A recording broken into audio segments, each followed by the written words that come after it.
ตื่นกันเด้อเมื่อกี้เขียนไว้แล้วเนาะ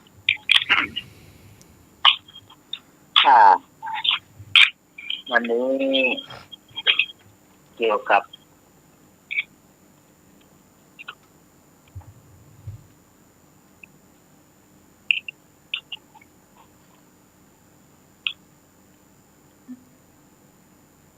อะไรก็พูดมาเงียบอ่ะ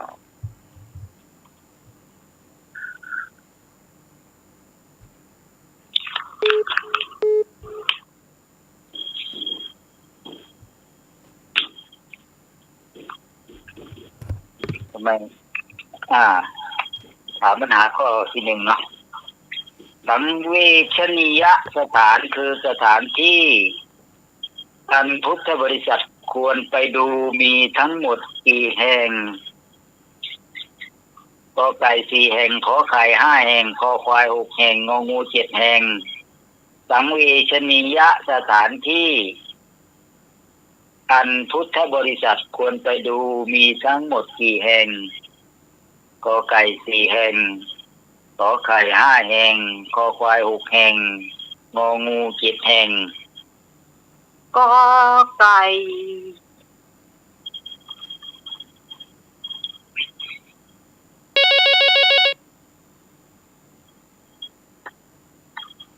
ตอบไปเถอะ สวัสดีครับมีกี่แห่งครับครับมีกี่แห่งกี่แห่งครับวันนี้มาไปไม่ฟังเนาะบอกไปครับบอกไปดีแล้ว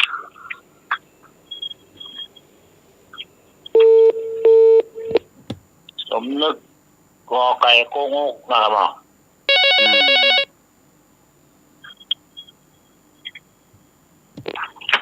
กอไก่เจ้าน้องหมายพี่พรก็ไก่เหมือนกันนะเจ้า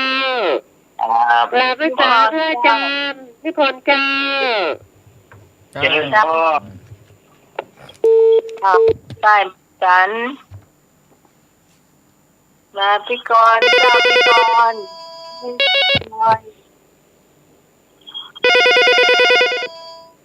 พี่พรเจ้าก็ไก่เจ้าแม่พลอยกอไก่เจ้าเอ็มสายตัวมาฮัลโหลนมัสการค่ะพี่กรกอไก่ค่ะนมัสการจากนิพนธ์ค่ะเจ้าแม่พี่กรกมลเจ้ามีสายตัวมาฮัลโหลพี่กรก็เอากอไก่กกงกนะเจ้าพี่ตองเจ้าต้องกอไก่โกเจ้าเจริญพรเจ้าน้องหมายกอไก่ตัวเจ้าพี่สารีพี่สาวอาลีมาเลยกับโกโอ้ขยันโทรเนาะฮัลโหลนมัสการครับปลูกเป็นคนไทยเอาข้อยังเป็นของที่ถูกที่สุดเลยครับนมัสการครับยังไม่เฉลยเดี๋ยวพระอาจารย์นิพนธ์เฉลยเนาะรอก่อนเนาะรอตัวกันก่อนข้อยังก็บอกเฉลยให้พระอาจารย์เนาะยังเนาะรอเพื่อนตัวมาแล้วเจริญพรเจ้าไว้ปลุกทุกคนเนอะไว้ปลุกทุกคนเจ้าบูเบาไม่เหนื่อยเหรอมือโคนะกะเนื่อไปทางอื่นนี่นะก็โสลูกไม่ข่าวว่าโคเพื่อนนะไม่ส่งมาแล้วเนาะมาแล้วครับจ้า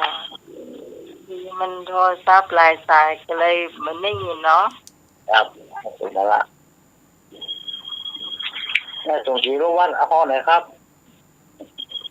อืม พลอยเหรอพลอยมาแล้วครับ แม่พลอยเอากอไก่ เอ่อ เจ้า นมัสการท่านนิพนธ์เอาเข้ากลุ่มเลย แม่หยัง เจ้า แม่หยังทำไม ไม่พอ แม่พลอย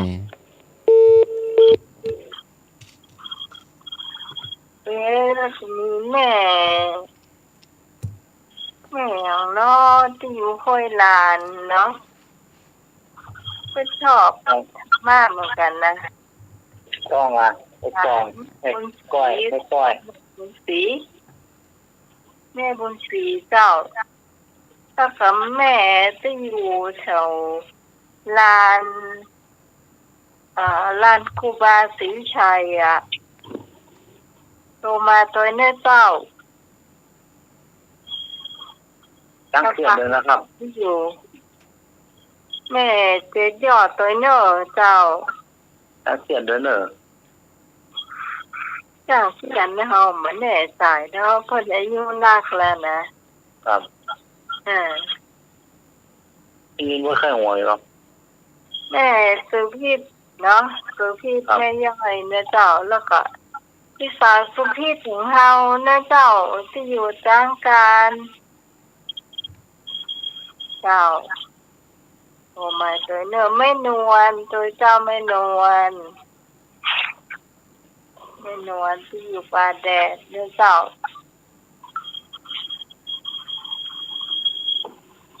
ค่าแถมหลายแม่เลยเนื้อเจ้า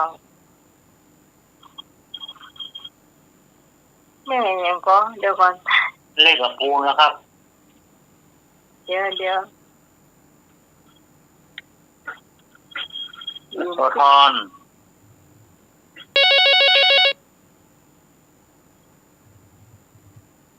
สวัสดีเจ้า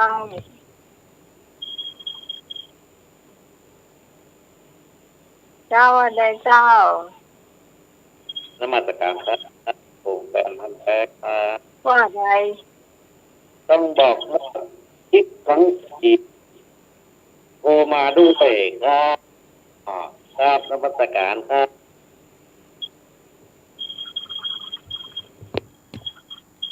ว่าใหญ่เนี่ย ต้องใส่กว่าสถานีวิทยุหายมั้ง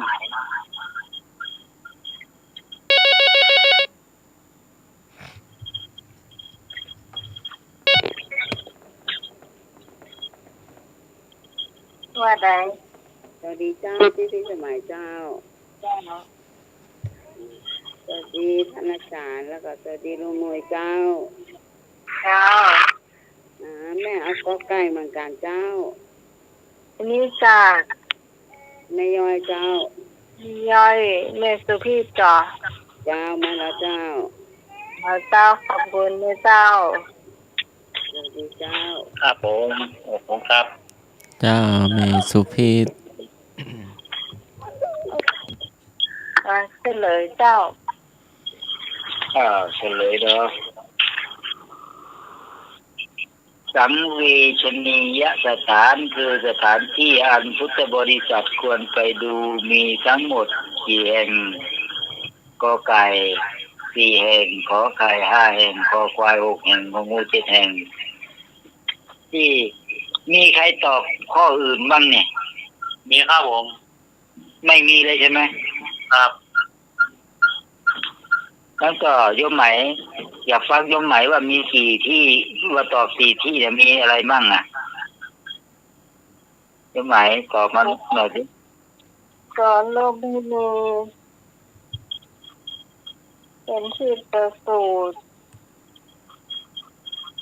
แล้วก็สถานที่ตรัสรู้แล้วก็สถานที่แสดงธรรมจักรกับปวัตนสูตรแล้วปรินิพพาน 4 ที่เนาะ เจ้า แล้ววัดพระธาตุสุเทพล่ะดอยสุเทพล่ะ ไปดูอย่าง อ๋อ ไม่ดูเหรอ ไม่ดู นั้นก็ถูกต้องเนาะโอเค ถูกกันหมดทุกคนนิมนต์ครับอาจารย์สมัครครับ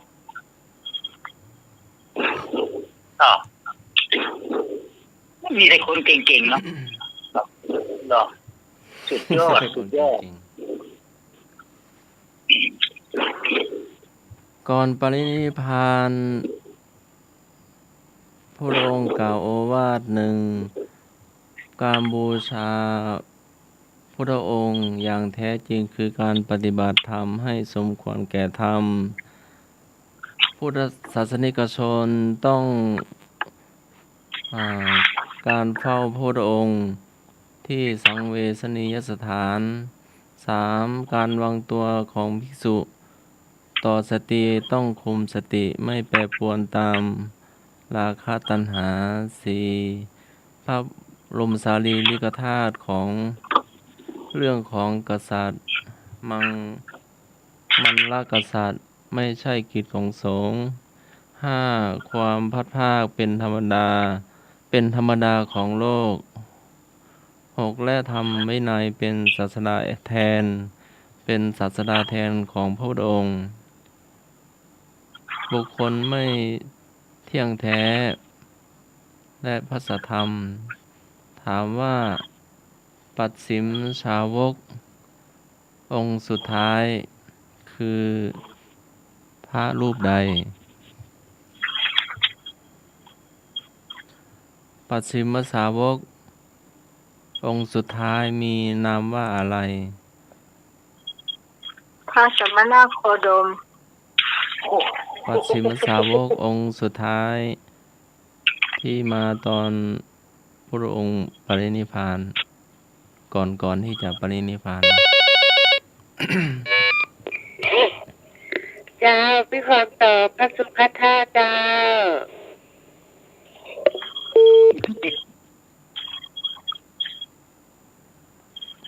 ถูกต้องพระสุภัทธะกับนิมนต์คำถามต่อไปครับผม ก่อนที่พระพุทธเจ้าจะปรินิพพานเหรอ ใช่ อาจารย์นิพนธ์ช่วยด้วย อาจารย์สมัครไปถามปัญหายาวแล้วก็วกมา แล้วก็งงกัน แล้วก็มันทำให้เรางงเลย ใช่ แล้วเวลาจะเฉลยพระอาจารย์ช่วยด้วย พระสมณะโคดมบอก เขาก็นึกว่าอันคนที่อันเปิ่นปรินิพพานบุคคลสุดท้ายเปิ่นตรัสรู้แล้วก่อนปรินิพพานไป ยอมรับผิดซะมั่งดิโยมไหม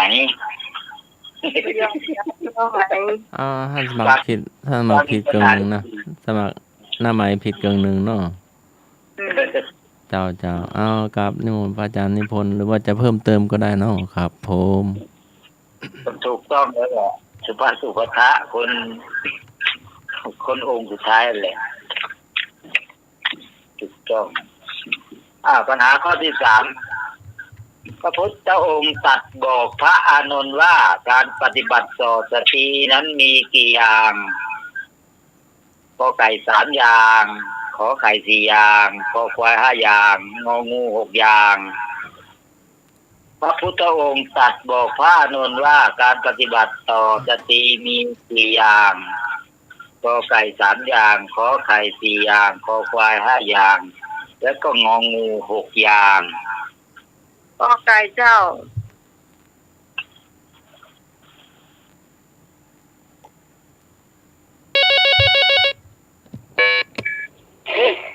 เจ้าพี่พรตอบขอควายเจ้า5อย่างเจ้าพี่พร5อย่างกันแล้วเนาะมา2คนตอบ2อย่าง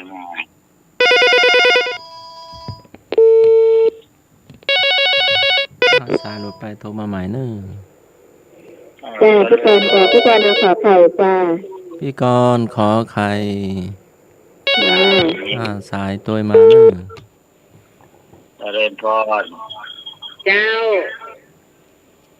พี่ต้องเอา5อย่างเจ้าคอควายเจ้า ออกควาย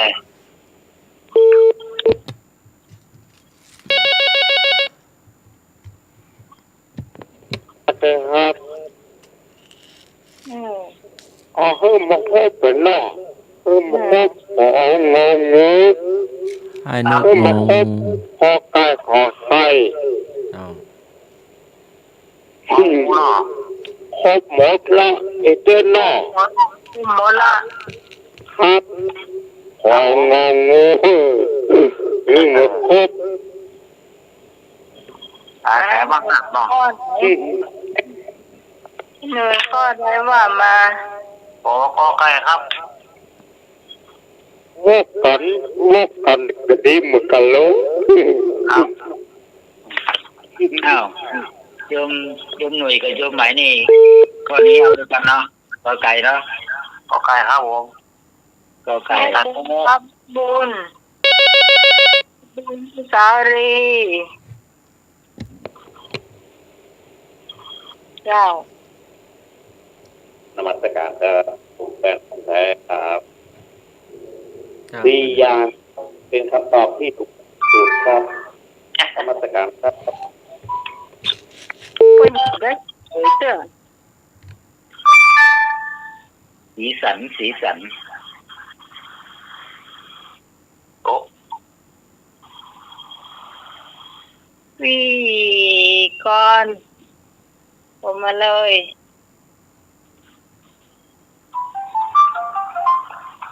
แม่สมส่งกับเขา ไม่โซมาค่อยครับ โอเคเจ้า ขอไก่โก้ก็ เจ้า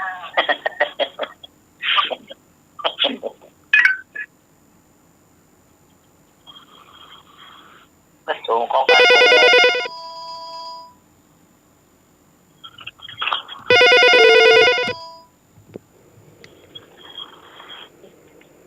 น้องหมาเมื่อกี้พี่กรณ์โทรแล้วพี่กรณ์เอาเข้าขอไข่จ้ะ อ๋อพี่กรณ์แต่พี่กรณ์เอา จ้ะ แล้ว ขอไก่ จ้า พี่กรณ์เอาแล้วลืมไป ครับ จ้า อีกก่อนพอยเนาะ พี่กรณ์เอาคอควาย ขอควายเนาะ อืม พี่พอยเนาะ ไม่บุญ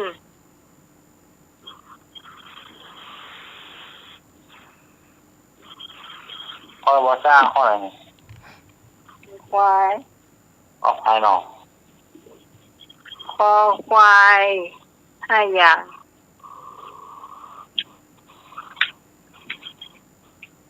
ไอ้เนื้อ6อย่าง นี่โกงอย่าง มันป้อมมีถูกทุกข้อจ้ะ ฮะ เจ้า โอ้ยมาที่โตแล้วคอยังที่น้องใหม่มาในงานจ้ะ นะ ตะกี้มาที่ตอบกันเหรอ จ้ะ เสียงเหมือนไฟอ่ะ ขอควายเนาะ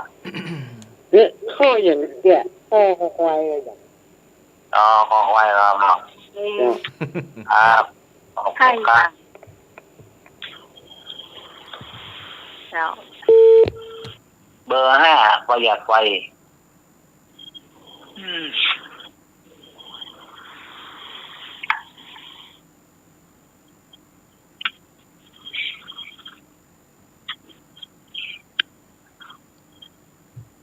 พระพุทธองค์ตรัสบอกพระอานนท์ว่าการปฏิบัติต่อสติมีอยู่กี่อย่างขอไก่3อย่างขอไก่4อย่างขอควาย5อย่างงองู6อย่างตอบกันทุกข้อเหมือนกันนะข้อนี้นะ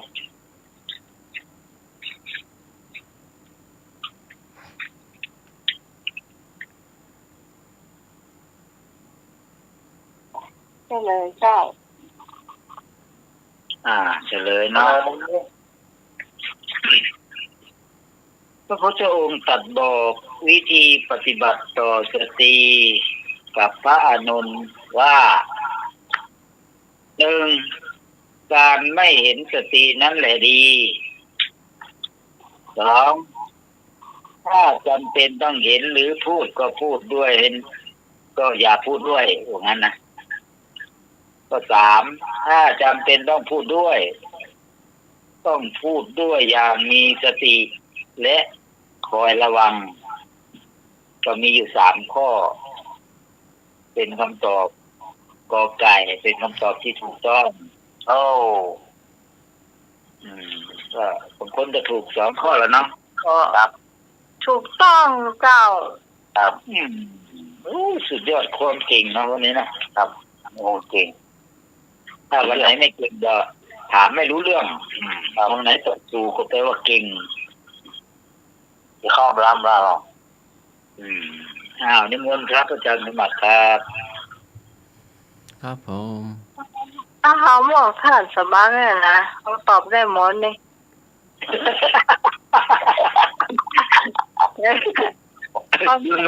ก็ท่านสบายนี่นะกินแบบนั้นน่ะก็ยีเอาเปล่าข้อไม่คิดตอบผิดอะโยมไหมเข้าใจผิดใช่ไหมใช่ถ้าตอบผิดแล้วก็เข้าใจผิดเข้าคำถามผิดคำถามที่เข้าไปถามว่าบ่ที่บอกคำถามดี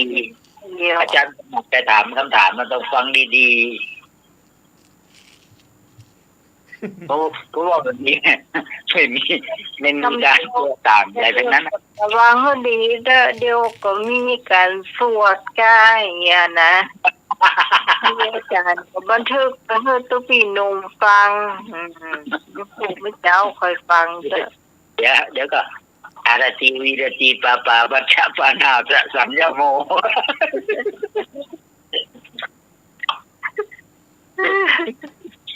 นิมนต์ครับอาจารย์ครับหลังเจ้าชายประสูติได้7 วันพระนางสิริมหามายาสิ้นพระชนม์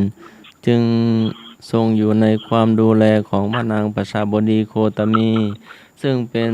พระกนิษฐาของพระนางสิริมหามายาเมื่อศึกษาเล่าเรียนจบสูงถึงศึกษาถึงทั้งทางโลกในสมัยนั้นคือศิลปะ18 ศาสตร์ในสำนักครูวิศวมิตรพระบิดาพระเจ้าสุโธทนะมีความประสงค์หรือไม่ที่จะให้เจ้าชายสิทธัตถะบรรพชาบวชกอไก่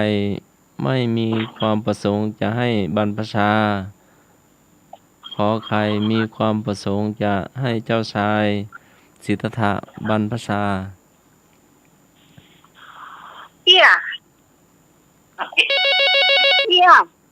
มีพระบิดามีความประสงค์หรือไม่แล้วพระบิดาทำอะไรต่อไม่มีความประสงค์จ้าแล้วพระบิดาทำต้องก็ไกลเนาะทำอะไรอย่างต่อเพิ่มเติมได้เนาะครับผมไม่สมคนไหนครับไม่สมก็ไปนะครับครับเอาโคนครับผมก็ถามตัวเยี่ยนะได้กับเยี่ยสมกอไก่รับสายหิมาก่อนนึงพี่กันหน้ากอไก่จ้าตามสวยจ้าเจ้าถูกแน่นอนนะไหนครับเนี่ยครับพี่กรพี่กรกันฮัลโหล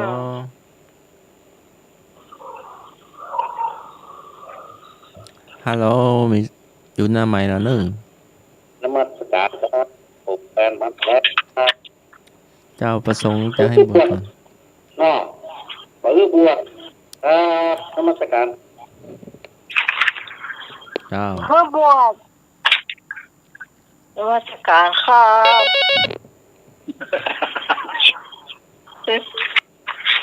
ฮัลโหลให้บวชกับแม่ เจ้า ก็ไก่เจ้า ให้ ไม่ ลูก หอย เรียบร้อย ไม่หอยก็ไก่เราเนาะ เจ้ามันจึงบอกพลาดอยู่แล้วล่ะมีก็ขอ ละครบัตรเจ้าคนนะครับ โอ้พี่พรตอบมาแล้วรู้ เอาละครับ ก็ไก่ ออกไก่เนาะ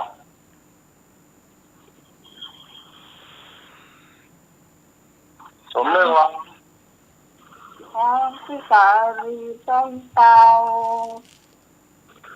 พี่ตองสองไม้อย่าง ต้องมาแล้วกันมาได้รอไปจองอ่ะ อืม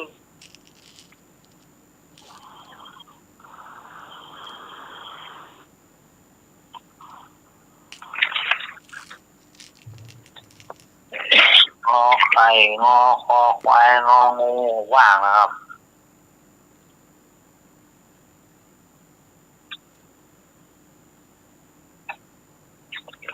หมดแล้วเนาะ มนละเดินจะได้ของป่องเนาะ พระเจ้าสุโธทนะไม่ประสงค์ที่จะให้เจ้าชายสิทธัตถะเป็นศาสดาเอกของโลกกอไก่ เป็นคำตอบที่ถูกต้อง แล้วก็พระบิดาก็ให้เจ้าชายสิทธัตถะพบแต่ความสุขเนาะสร้างปราสาททั้ง3 ฤดู และเมื่ออายุ16 ปีก็ได้ให้เจ้าชายสิทธัตถะได้อภิเษกสมรสกับนางพิมพาหรือโสธราเนาะ ถ้าเราเรียกโสธรา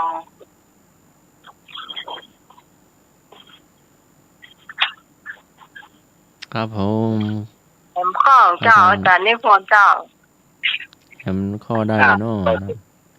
เจ้า ข้อสุดท้ายเนาะครับ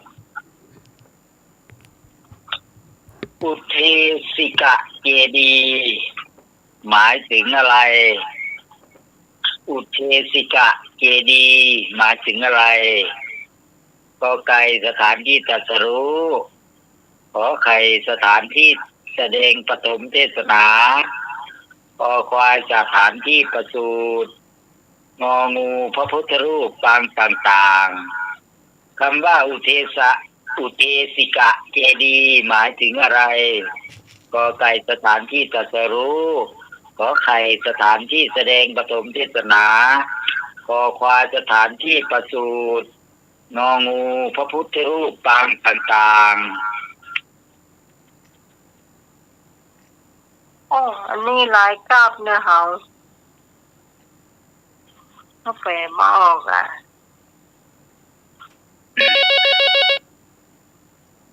เจริญพร สวัสดีครับครับกับครับกันเนาะลางงองู ครับ ลาย งอ ครับ งูนะครับ ขอตามเตานะครับ สมนึกหน่อดาวหน่อ ว่าลายครับลูกและเจ้า ก็ลายกราบแต่ตั้ง โยมลูกเอาเปียหางเขาเปียหัวแล้วครับ เปียกหัวไว้เลย ครับ ลายกราบมันหมักมันอาการเนาะบานนะอยากนะ ฟังคำว่า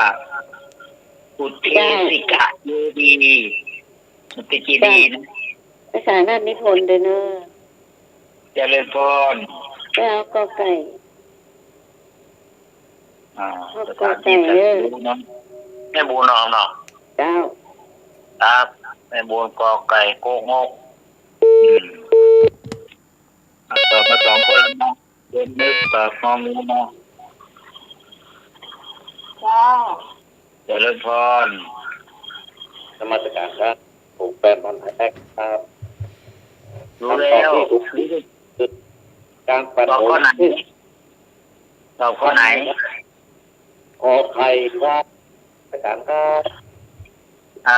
เรียนออกอันกะเป็นพันธุ์แท้ขอไข่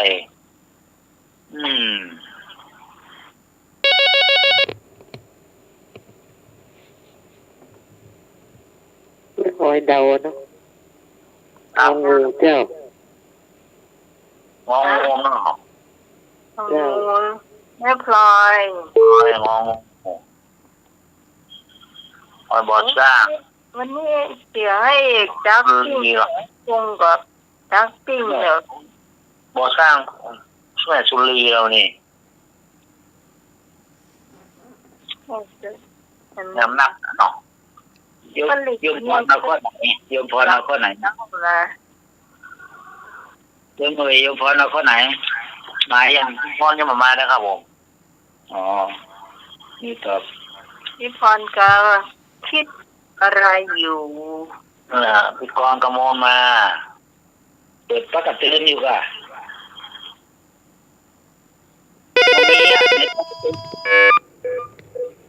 มัน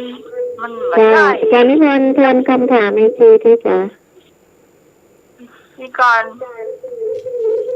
จ้ะอาจารย์นิพนธ์ทวนคำถามอีกครั้งได้ไหมจ๊ะ ทวนคำถามอาจารย์ อุเทสิกะเจดีอุเทสิกะเจดีหมายถึงอะไรกอไก่สถานที่ตรัสรู้ขอไข่สถานที่แสดงปฐมเทศนาขอควายสถานที่ประสูติงองูพุทธรูปต่างๆสวมยาข้อไหน เดาเอาเหมือนกันเอางองูกันแล้วกันจ้ะ พี่กรข้อไหนคะ เอาข้ององูแล้วกันน้องหมายเดาเอา นั่นแหละ งองู งู จ้า จะเป็นงองูเนาะ ไปกับโยมนึกเนาะสงสัย มันไม่แน่ใจ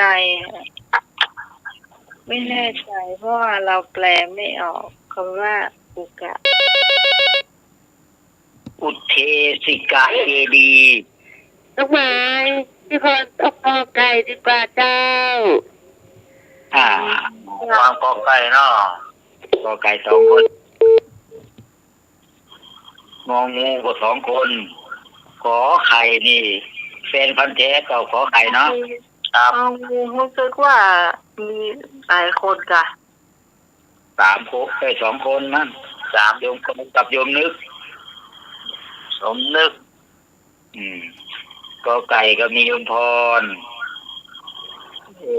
เม่นในบุญตอบข้อไหนเมื่อกี้นี่เจริญพร เจ้าเอาข้ององูเจ้าง องู3 คนละ งูสุพีษเนาะ เจ้า ครับผมผสมข้อไหนครับผสมข้อไก่เนาะครับครับผมข้อไหนโยมหน่วยกอไก่ครับไม่สม เจ้า ไม่พลอยจะงองูนะเจ้าง องูนั่นไม่พลอย เจ้าเจ้าไปถูกเจ้าละ งองู4 คนแล้วเนาะ4 คนแล้วควายไม่มีใครตอบสักคนเลย ข้อไก่กับงองู ขอควายก็ไม่มีคนตอบครับ แล้วพี่ตองหายไปไหนนี่ ขอไข่แฟนพันธุ์แท้เนาะครับนี่โยมแฟนพันธุ์แท้ดิถ้าเข้ามาเลยตอบเลยก็ได้ดีน่ารักดีนะไม่ใช่มาครับผมเป็นพันธุ์แท้ครับนมัสการครับไปแล้วครับมาแล้วก็ไป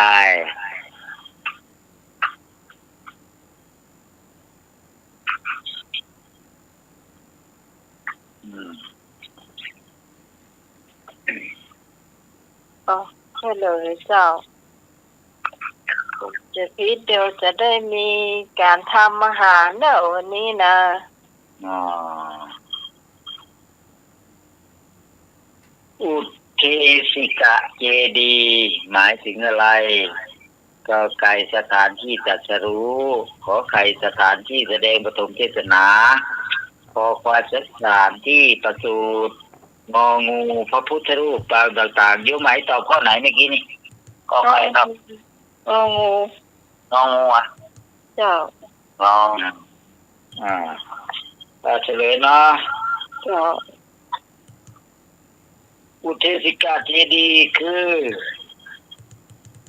พระพุทธรูปปางต่างๆที่พุทธศาสนิกชนสร้างขึ้นภายหลังเพื่อเป็นเครื่องสักการะบูชาและระลึกถึงคุณของพระพุทธเจ้างองูเป็นคำตอบที่ถูกต้องโอ้ เจ้าข้างหลังงูแปลบอกให้ออกมันคอไก่กับบหน้าใจคอไก่กับบหน้าใจคอควายกับบหน้าใจอันที่แปลกที่สุดก็คืององู เดาก็ถูกเนาะ เจ้าเงินบอกแล้ว แต่โดยที่ เจ้า ถูก5 คนแล้วข้อสุดท้ายนี่นะครับโยมนึกนี่เดาเก่งขนาดนะครับใส่มั่วต้องบอกแล้วว่าบ่ฮู้แต่เลยใช้วิธีมั่วเจ้า ดีแล้วยามเจ็บไข้ได้รู้ว่าใครรักยามเจ็บหนักได้รู้ใครสงสารยามยากจนได้รู้ใครเจือจานยามเบิกบานได้รู้ใครยินดียามทุกข์ใจได้รู้ ยามทุกข์ใจได้รู้ใครช่วยแก้ยามพ่ายแพ้ได้รู้ใครคิดหนียามโศกเศร้าได้รู้ใครปราณียามไม่มีได้รู้ใครเพื่อนเรากราบนมัสการท่านผู้ในวยการสถานีกราบนมัสการท่านเจ้าสมัคร ครับผม ขอเจริญพรโยมทิศสมัยโยมหน่วยโยมแม่พอโยมกรกมลโยมพรปัสเศร้าแม่บุญแม่สมแล้วก็ญาติธรรมธรรมะใครเครียดทุกท่านขอเจริญพรกราบนมัสการครับผมทุกครับ ไปวัดไปหินเมื่อใดก็อย่าลืมนะเจ้าของเก่าหมดแล้วนะ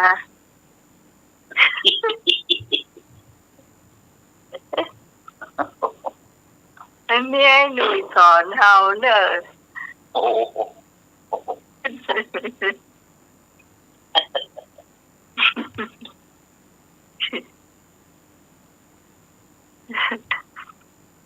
เจ้า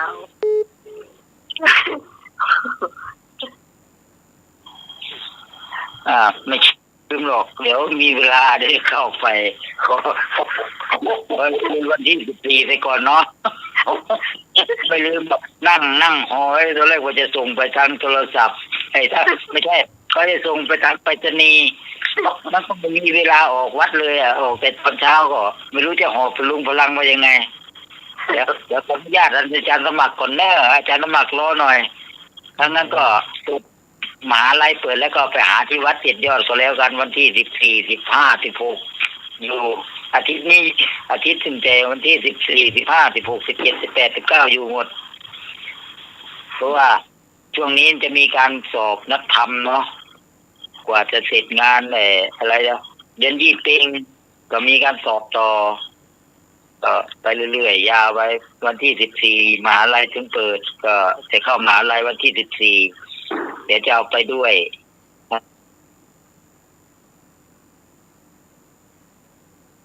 เจ้ายังหายไปละ จอดับไปเลย ผมขอบคุณครับ ขอเจริญพรกราบนมัสการครับ ครับผม ครับ ขอบคุณพระอาจารย์ครับผมที่เมตตาครับ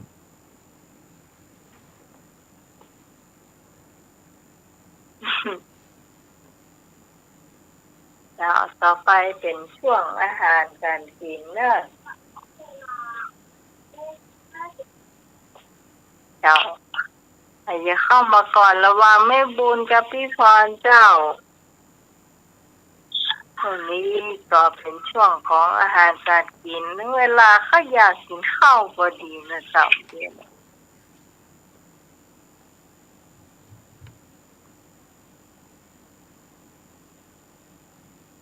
เข้ามาเลยในจอ053-228เจ้า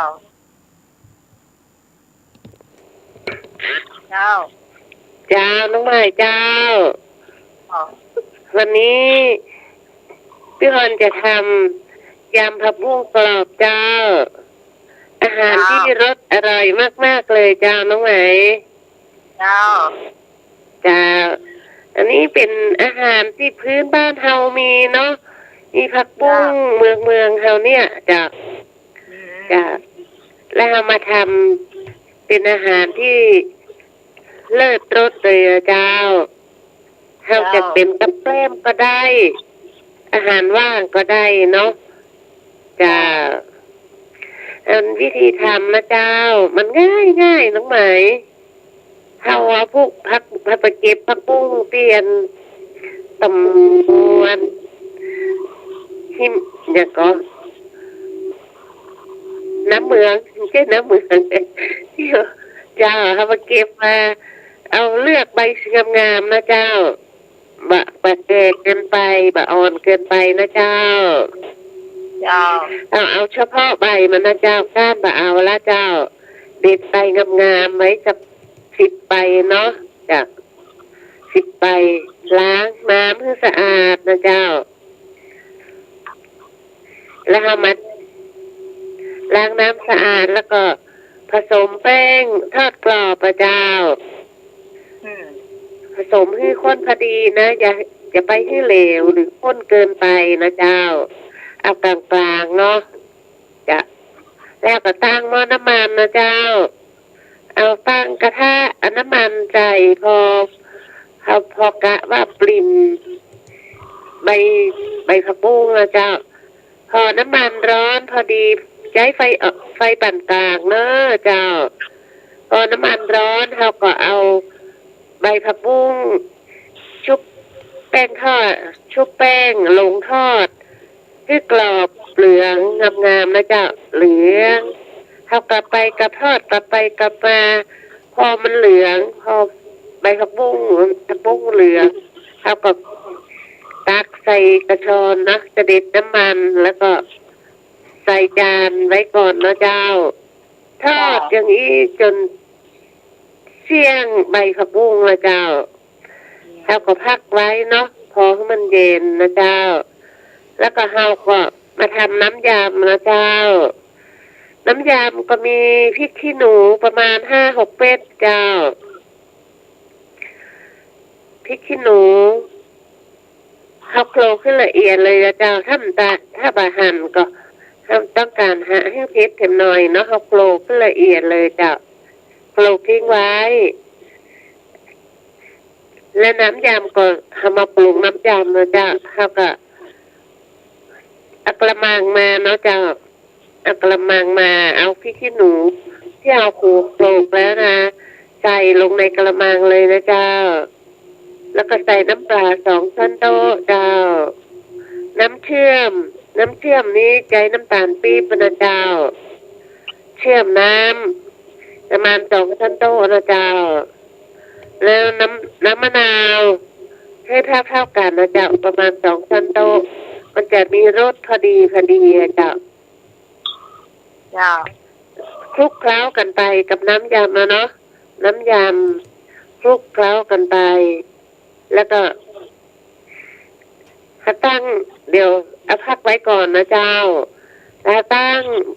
หม้อให้เดือดนะเจ้าตั้งกระทะเนาะแล้วก็ใส่น้ำประมาณ2 ถ้วยตวงนะเจ้าใส่น้ำในกระทะพอเดือดแล้วก็เขาใช้หมูสับนะเจ้าประมาณ1 ขีดนะเจ้าลงลวกให้สุกก็ตักขึ้นเสด็จน้ำคือเสด็จน้ำแล้วก็ใส่ถ้วยไว้ก่อนนะเจ้าแล้วก็วิธีขั้นตอนสุดท้ายคือทอดหอมแดงให้กรอบเหลืองนะเจ้า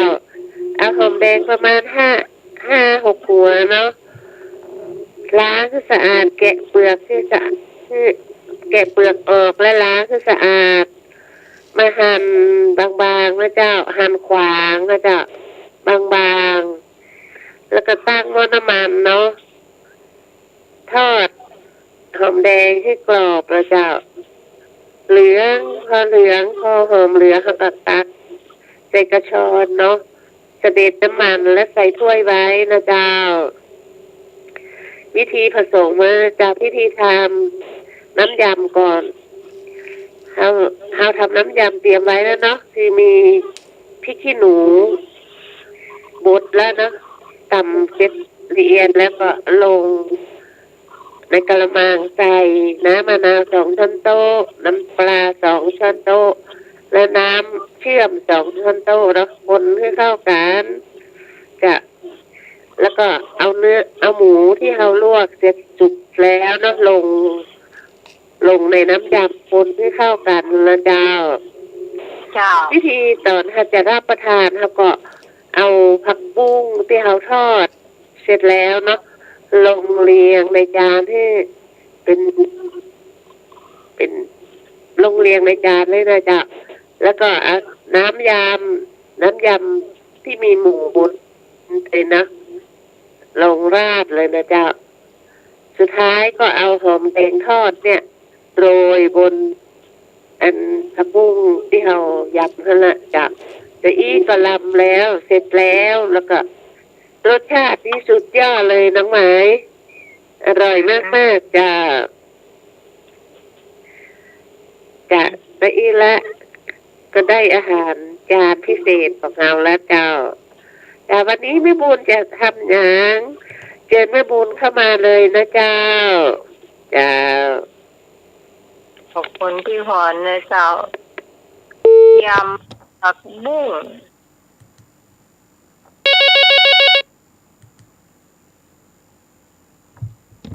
เจ้าไหนเจ้าเดี๋ยวไปสาได้จ่าเลยเนอะไปสาท่านสมัครโดยเจ้าไม่มีพอดีไอ้นุ้ยครับพอดีลุงไหมเจ้าพอดีทุกคนเนอะไม่ใกล้เดือนนี้แล้วเนาะใกล้จะแปลงหัวนึ่งเลยหัวนึ่งวุ้นเส้นไก่จิ้มหมูก็ได้ไก่ก็ได้น้องใหม่นี่ใส่จิ้มหมูเอาจัดจานกาชิ้นหมูบดไก่กะเปล่า1 วุ้นเส้นลำนะใส่พริกนักเผ็ดเจ้าเอาก็ซื้อเอาตอนแรกก็เตรียมซื้อวุ้นเส้นมาก่อนเนาะวุ้นเส้นสักครึ่งกิโลก็ได้แต่อันนักอันน้อยเนาะเจ้าแล้วก็ซื้อจิ้มหมูมาสับจานก็ได้หมูบดก็ได้หมูสับนะเจ้าก็ซื้อปอกกระหอมผักชีฝรั่งด้วยน้อยเจ้าล้างผักชีฝรั่งล้างต้นหอมป้อมของป้อมน่ะซอยใส่น้ำพริกเดี๋ยวไปใส่น้ำพริกเนาะก็ใส่เครื่องมันก็ใส่จักไข่ตัวน้อยต้องใส่นักว่าจะเหม็นมันจิ้มหมูเจ้าจักไข่ใส่ข่สักแว่น2 แว่นเจ้าแล้วก็หอมบัวหอมเตียมกะปิน้อยแล้วก็ใบมะกรูดไอ้ซอยแล้วก็ตำด้วยน้ำพริกกันแล้วก็หอมดีเจ้าตำน้ำพริกไว้เรียกตามเครื่องเรียกรวมกับพริกมันต้องใส่นักก็ได้มันมากเผ็ดลงไปมันก็มาลำเอาหมกมาแบบนี้นี่เนาะตำเครื่องนี่เล็กตำเตรียมมาเอาหมูเส้นแช่น้ำมาก่อนเนอะคุณเอาหมูเส้นไปแช่น้ำแช่ให้มันอืดให้มันนิ่มหน่อยแล้วก็เอามาตัดเป็นก้มยาสัก2 นิ้ว 3 นิ้วไป3 ข้อมือเนี่ยเจ้า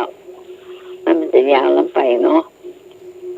เตรียมมาตำพริกไว้แล้วเนาะหมูเนาะอันนี้เราก็เอาน้ำพริกคั่วก่อนเราตั้งหม้อกระทะหม้อขางใส่น้ำมันให้น้อยกันเอาน้ำพริกเนี่ยเตรียมตำไว้มันเดือดๆเนี่ยมาคั่วมันหอมมัน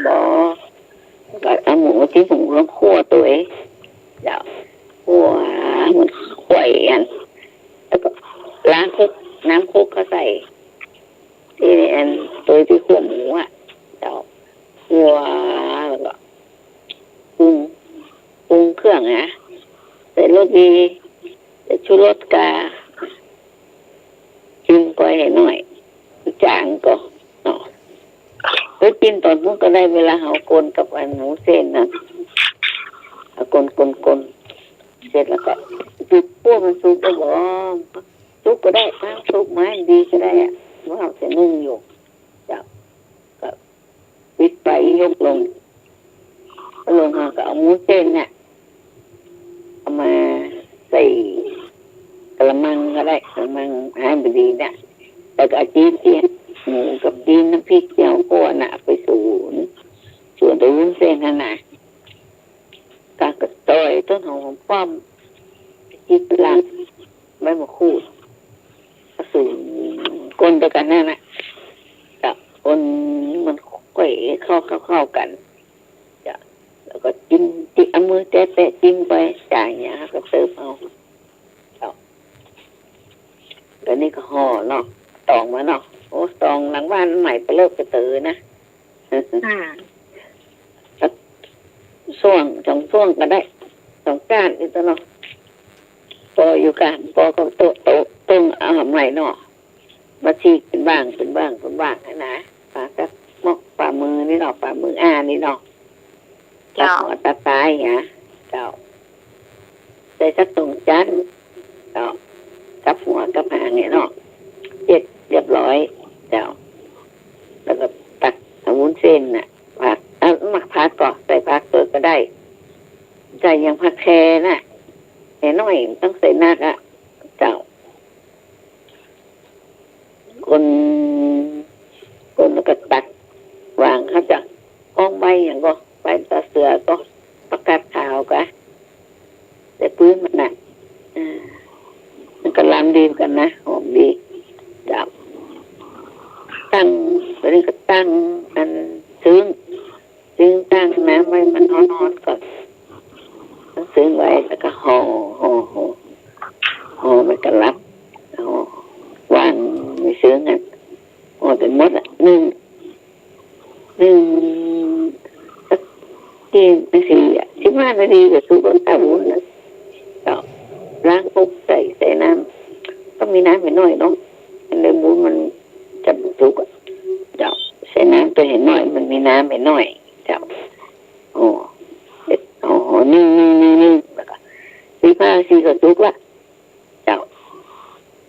แล้วก็ปิดไปละมาถ้าจะกินแล้วก็ออกมากินเลยเสร็จเรียบร้อยห่อ1 หมูเส้นเจ้าหน่อยมากตัวกินดูก่ะใช่นกกินห่อ1เดี๋ยวก็ก่อนห่อ1 หน่อ1 หน่อก็ล้ำ1 หน่อใส่1 หน่อ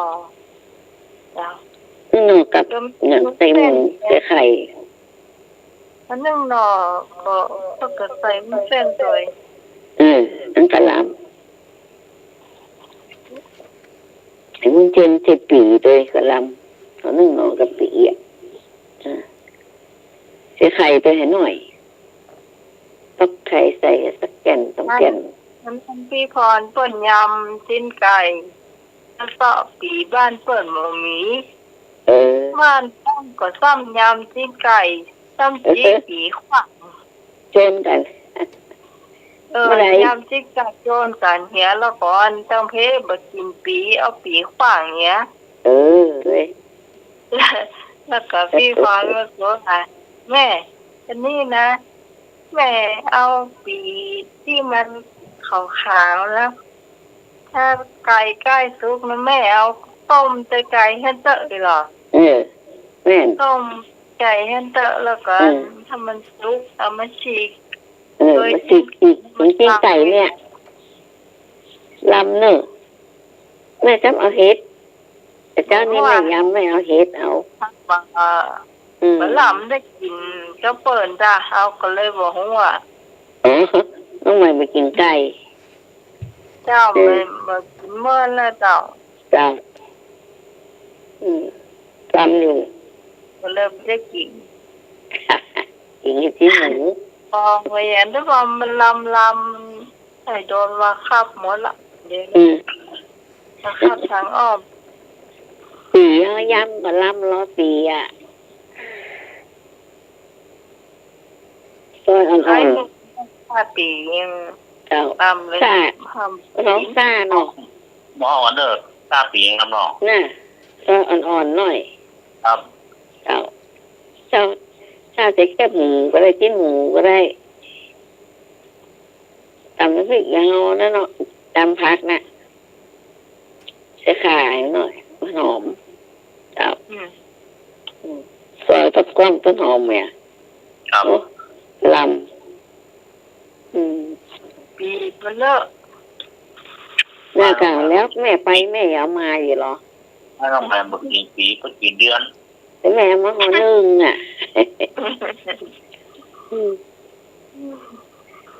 แม่อยู่เดือนคนอยู่เดือนเนาะเพิ่นกินเนาะ ครับ นะ คนอยู่เดือนน่ะเพิ่นกินปีอ่ะปีต้มอ่ะ แยกขึ้นตก จ้า ตกที่หัวเราตก แค่หมูเนี่ยลำอยู่เจ้าใกล้เดือนเนี่ยวันผู้วันดาวันคือเนาะวันที่7วันดาเนาะเจ้าไปวัดดูผู้คำวันผู้ไปตอบตะทีนคำวันวันนี้ก็ไปวัดอุปคุตอ่ะกระดิ่งโตค้าง153วัดอ่ะไปเนี่ยวัดอุปคุตเนี่ยในเมืองเนี่ยเจ้าคำนี้ก็ไปงานข่าวดำแบบผู้คำวันผู้ไปละปูนว่าสีดอนทองบันทีนะแต่ว่าหนึ่งวัดสันคือสารปีแต่วัดหนึ่งวัดไอ้น้องคุณวัดวารีศิกาวาสที่อันสะทรายกะโดสเกตก็อย่างนั้นสกแปงกะเนี่ยนะว่าวัดสุดท้ายเจ้าผูกนะเจ้าไอ้หูปะเนื้อปะเนื้อเจ้าแต่อีเนอร์ครับครับหากทราบผีจะไปลืมบอกให้แก้เนอะให้บอกให้แก้จะเห็นหน่อยเหมาะทราบผีให้แง่หมู ขอรีวิวหน่อยเนอะไอ้เนอะ ครับ ตาปีจะลำเรา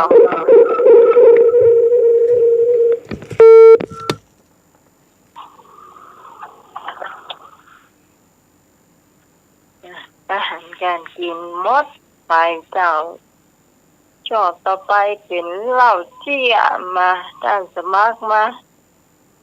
มันนอนรับนี่ไม่พอเลยเจ้าอันบอกว่าลุงเนี่ยถ้า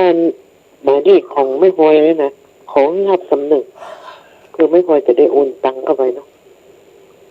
ถ้าเป็นมาห้าผมไม่ได้บอกว่าเอาโอนเนาะ อย่างพระเจ้า ว่าบอกให้ลุงนุยจำเบอร์ไม่พอได้ก่อนแล้วก็เวลาโอนตังของเป็นหับกรรมถ้ามาหับก็บอกนะว่าเป็นของไผ่นี่เลยลุงนุยอ่ะ อ๋อครับ หมดเลยให้หนูจบเบอร์คอยจ้ะ คือไม่พอโอนไปจ้ะวันสองวันเนี่ย จดไว้ด้วย เดี๋ยวให้เดี๋ยวตันก่อน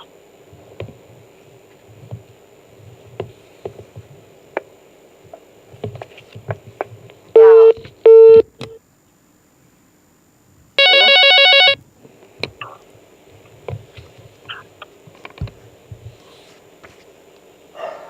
ฮัลโหล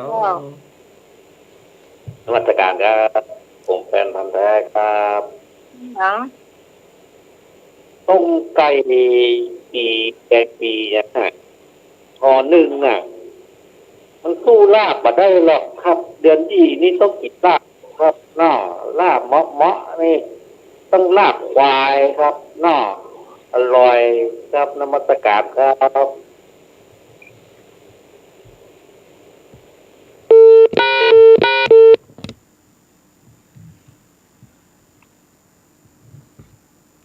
เบอร์ไม่พลอย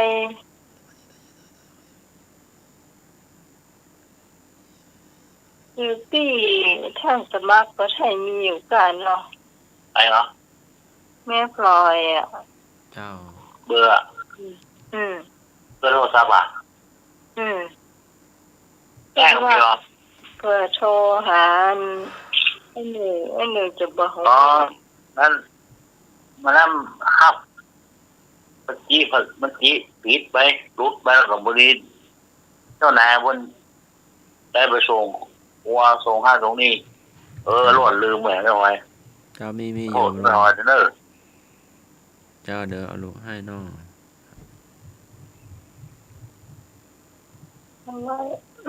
เอาไว้อันก็ให้อันสมัครส่งเบอร์ไปให้ เจ้า เล เดี๋ยวย ส่ง เนาะ ไลน์ไปให้เน้อ บอกว่าได้จังไรก็ได้ดูที่เห็นเลยเนาะ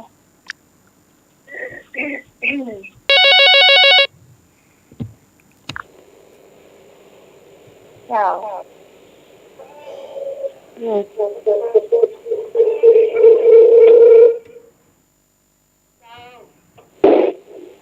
เจ้าแม่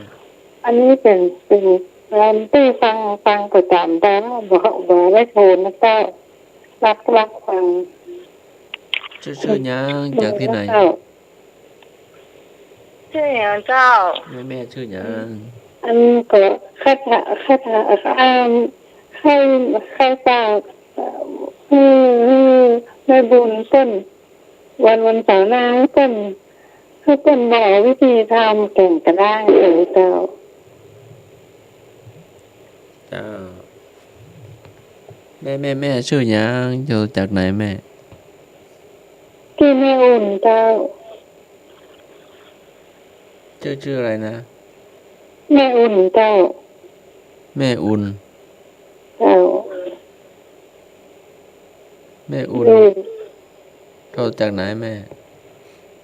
อยู่ตรงท่าศาลาให้เจ้า แม่อุ่นโทรจากท่าศาลา เจ้า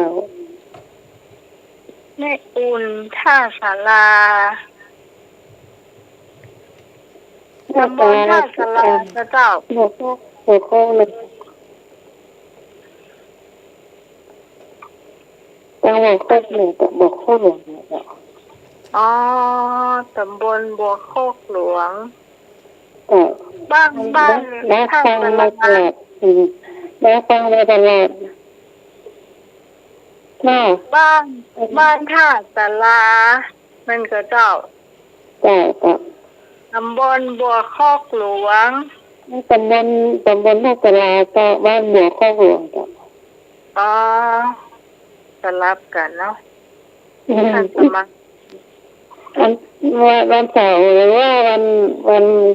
รายการหน้านี่นะถ้ามีรายการอาหารนะปลาเขาได้สูตรทำแข่งกระด้างเจ้า หมายถึงว่าแม่ไปไหนไปได้แม่ก็เจ้า เจ้าอันแต่เราฟังนะเจ้าเราฟังแต่วิทยุเจ้า แต่ว่าฟังรายการนี้มาตลอด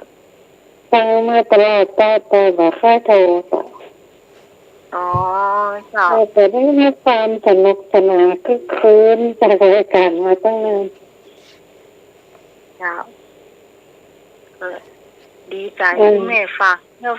ฟังแล้วก็มีความสุขแม่ก็ฟังไปเนาะจ้ามีรายการหน้าถ้ามีรายการอาหารขอเก่งไปได้ที่มันลำนะจ้ะเคยทำคนเดียวแล้วมันบอกเขาเราก็เลยจ้าถ้าแต่ก็เก่ง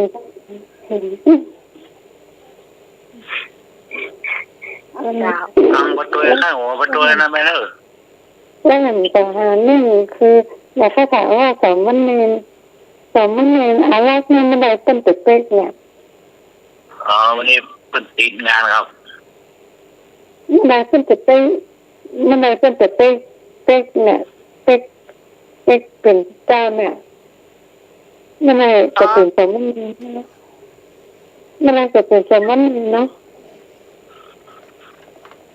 คนที่จะเป็นตู้เจ้านะคะในวันเนี่ยฮะเนียนตะวันที่เป๊กเป็นตู้เจ้าไม่ได้เป็นตึกเป๊กเนี่ยเดือนมกราคมก็คิดว่ามันเป็นก็อายุก็ถ้าแต่แล้วก็นะบางแก่ก็นะดูว่ามีความโหเดี๋ยวก่อนเอาโกจับใจความว่าเคยได้อยู่เดือนนี้เน้นแม่ว่าเน้นอย่างเน้นเงาลักว่าเน้นตะวันครับเน้นรักที่เข้าที่เข้ากันบ่อยๆในเก่าเน้นรักเน้นรักเปิ้นมาสามารถเป็นตู้เจ้าได้แล้วแม่มาสามารถเป็นตู้เจ้าได้นะไม่อายุถึงแล้วก็เป๊กจะเป็นตู้ใช่ได้ใช่เจ้า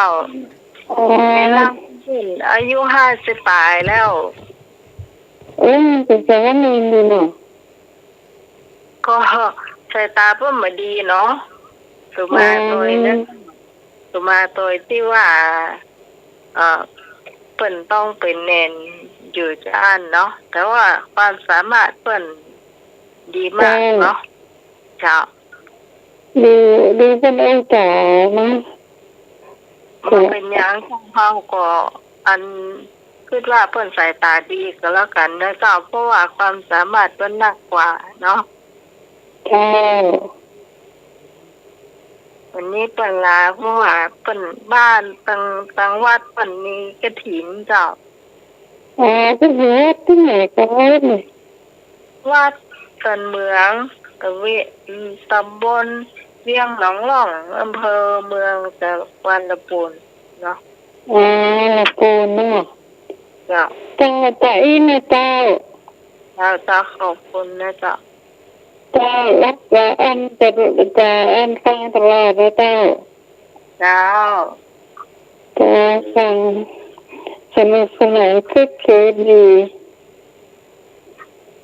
เจ้าขอบคุณนะเจ้าสวัสดีเจ้าครับสวัสดีครับ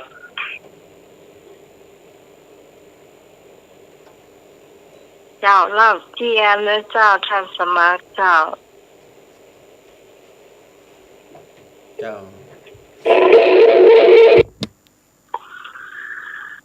ทำไมโทรมาเนาะตอนนี้อยู่ไหนแล้วอยู่วัดเมืองสาดน้อยอยู่จะ3 ทุ่มแล้วเนาะพระสงฆ์พระอาจารย์เลขาที่วัดป่าเผานอกป่าเผาในนี่ก็จำชื่อไม่ได้จะอยู่ในเมืองนี่นะติดกับวัดเลยวัดธนูไปก็น่าจะเลยวัดเมทางไปเนาะประมาณนั้นนะเจ้าจบไป1 เรื่องเนาะ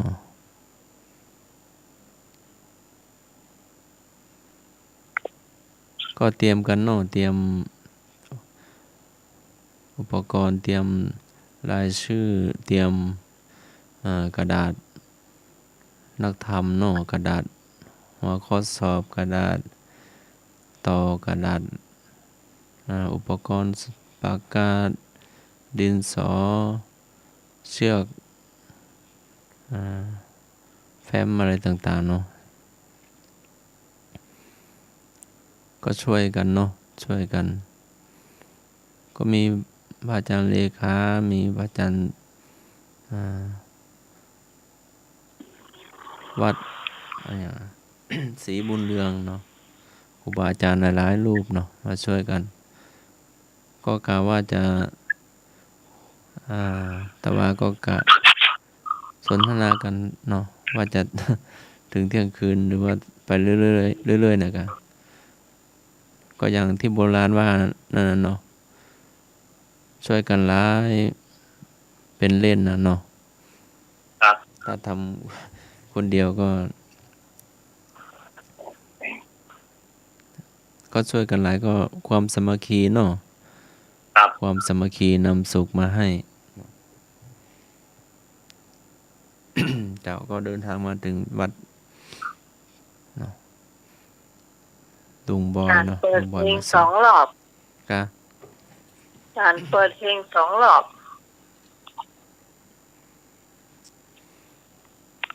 เดี๋ยวพรุ่งนี้ก็ประชุมเนาะประชุมประธานสนามสอบประชุมเลขาสนามสอบแล้วก็อนุญาตสนามสอบเนาะ22สนามในตัวเมืองเชียงใหม่เนาะแล้วก็วันพิธีทำบุญตักบาตรลำลึกมุหิตาครูบาเจ้าศรีวิชัยครบรอบ88ปีพิธีลงจอบแรกสร้างทางขึ้นดอยสุเทพอำเภอเมืองจังหวัดเชียงใหม่ในวันพุธที่9พฤศจิกายน2565ตั้งแต่เวลา 6 โมงเป็นต้นไปเนาะณลานอนุสาวรีย์ครูบาเจ้าศรีวิชัยก็ประธานก็ผู้ว่าราชการจังหวัดเชียงใหม่เนาะก็พิธีทำบุญตักบาตรรำลึกมุหิตาครูบาเจ้าศรีวิชัยพระภิกษุสงฆ์สามเณร219รูปเนาะโอ้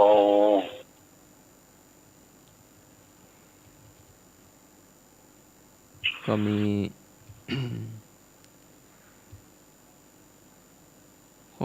เจ้าหน้าที่สำนักงานควบคุมประพฤติจังหวัดเชียงใหม่ก็มีอาสาสมัครควบคุมประพฤติจังหวัดเชียงใหม่เนาะนำสมาชิกมาจำนวน70ท่านออกรับบริการสังคมพัฒนาทำความสะอาดเนาะรอบอนุสาวรีย์ครูบาเจ้าศรีวิชัยและน้ำตกห้วยแก้วตามโครงการสักการะครูบารักษาห้วยแก้วเนาะเชิญได้เนาะทำบุญตักบาตรเนาะแล้วก็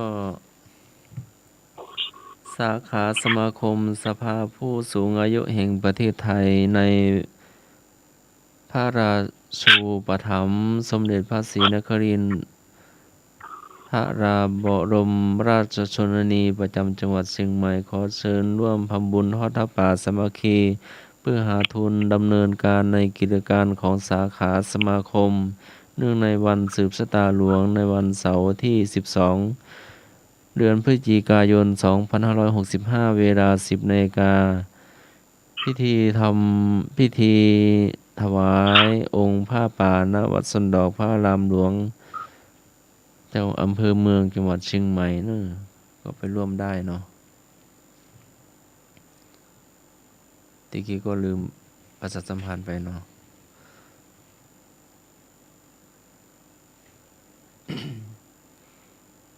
หน้าไม้ลุงหนุ่ยมีท่านผู้ฟังมีเล่าแจ้ก็มาเล่าสู่กันฟังเนาะ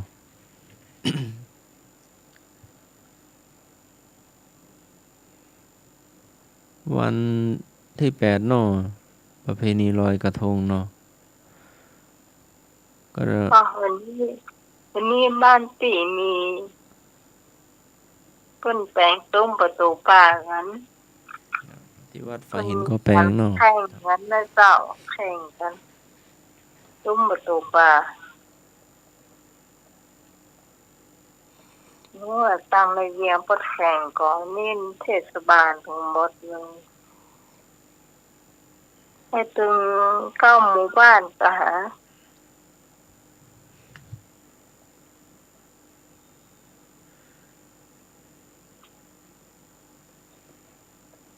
เจ้าต่อไปเป็นอย่าง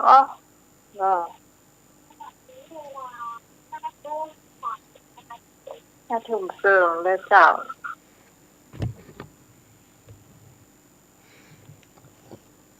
แล้วก็เห็นว่าจะมีเทศมหาชาติที่วัดโลกโมลีเนาะเห็นหลวงพ่อพระครูปริยัติยานุศาสตร์จะไปได้รับนิมนต์องค์เทศกันที่13 นครกันเนาะ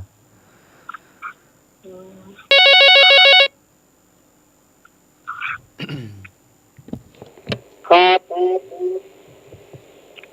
ผมขอทานเก๊กสักล้านนะครับ เจ้า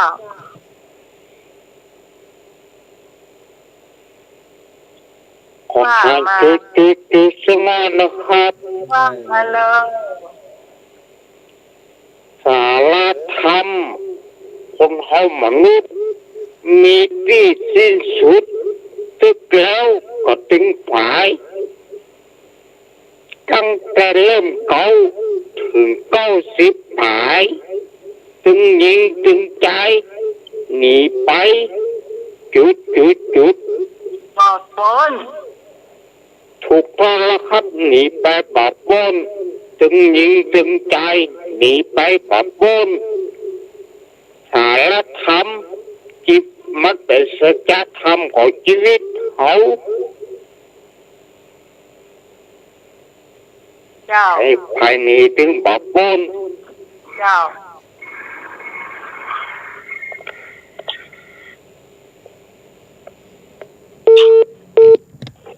ขอบคุณในนึกในเจ้าผู้ฟังท่านไหนมีอะไรหรือจูจะถามก็ถามได้นะเจ้า อันอย่างเตวาคืออันอย่าง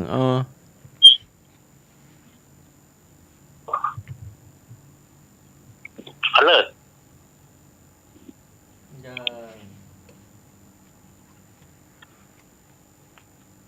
เลิศ อย่าง เอวาอีกอ่ะ จัง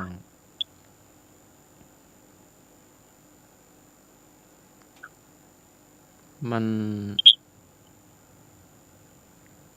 ถ้าไม่มีตัวนี้นี่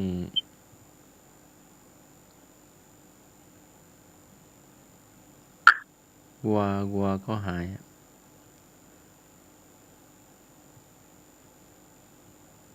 เอวา วัวควายก็หาย หมูก็หายถ้าไม่มีตัวนี้นะหมาก็หายก็ได้เนาะถ้ามันไม่กัดอะ เอวา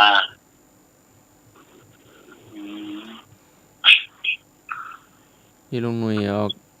มาวัดฝาหินก็ ถ้าไม่มีตัวอยู่ข้างหลังมันก็ข้าวของก็หลุดอ่ะ สายรัด เชือก เอาเชือกมัด เจ้าเชือกเต แก้วาวัดเตวา คือการแก้เชือกออกมาเพื่อวัดดูความยาว เชือกว่ะ เชือกเนาะเชือก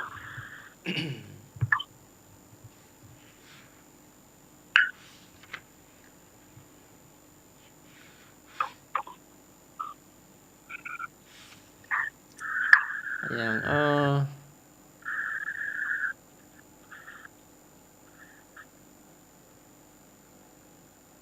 อย่างมีปีกแล้วบ่บิน มีตีนแล้วบ่ย่าง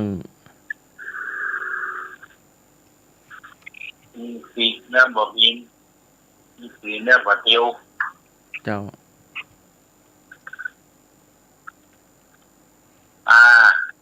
ไปได้มาแล้วครับ ฮะ มีปีกเนื้อบ่บินมีปีกเนื้อบ่เตียว นั่นน่ะ มาเลย อยู่ม่อนดอยนั่นน่ะ ครับปีกกบ่บินปีกกบ่เตียว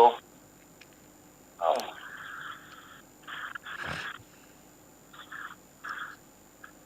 05326008104046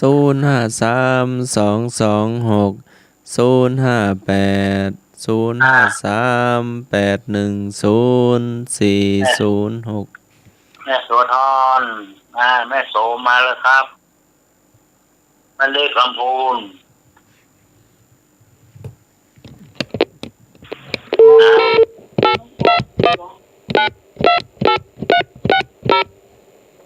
เล็กลำพูนมาเลยก็ได้นะครับ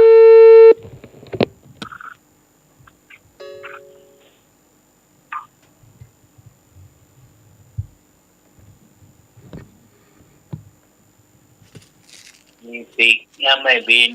มีดินแล้วบ่เร็วราคาเสา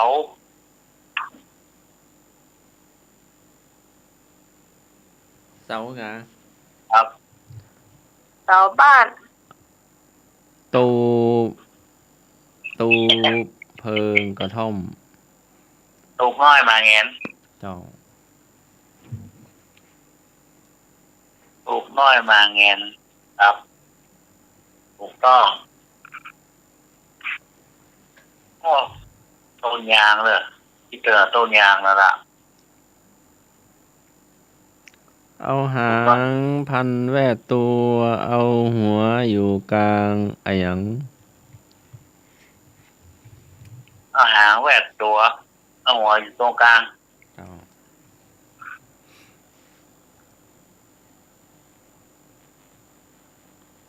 หางแหวกหัวเอาหัวอยู่ตรงกลาง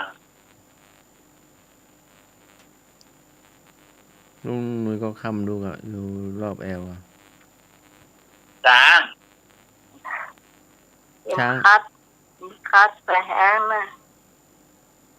เข็มคัด ห้างอ่ะห้างไป จาก ไว้ เราจากเราเจ้าสาวเหรอครับ เอาอย่างนะ จาง ช้างนั่นนะรู้จักกัน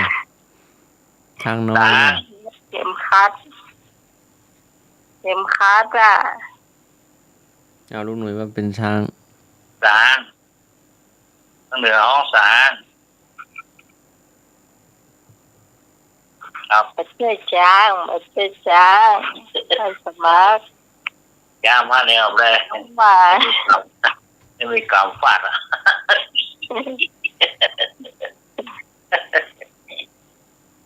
เอววางหวานเอวสมุด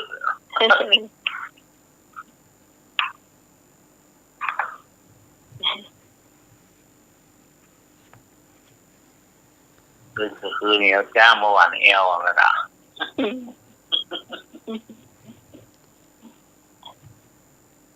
อย่างนี้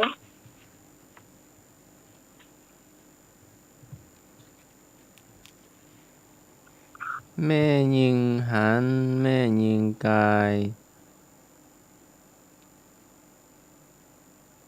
แม่ยิงหัน พ่อ แม่ ชา ยิง ย ตาย หัน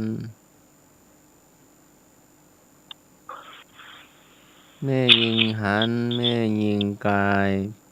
พ่อชายหัน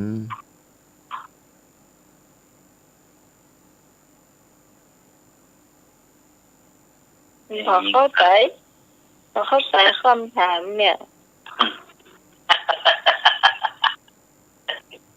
ไม่งามงามหวานนะ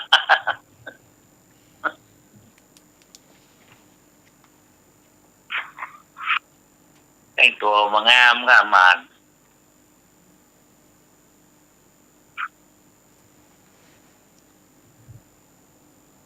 หินฝนหินฝนมีด หินฝนมิด มันเป็นจะได้ลง หินฝนมิด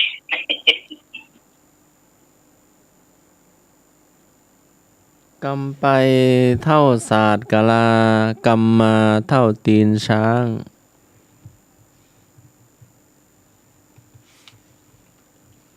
อย่างกำไปเท่าศาสตร์กะลากำมาเท่าตีนช้าง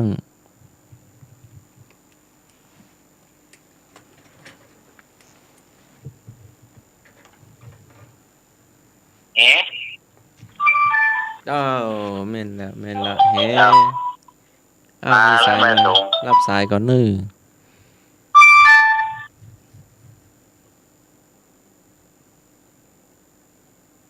โอ้ไปโสมดาวปิง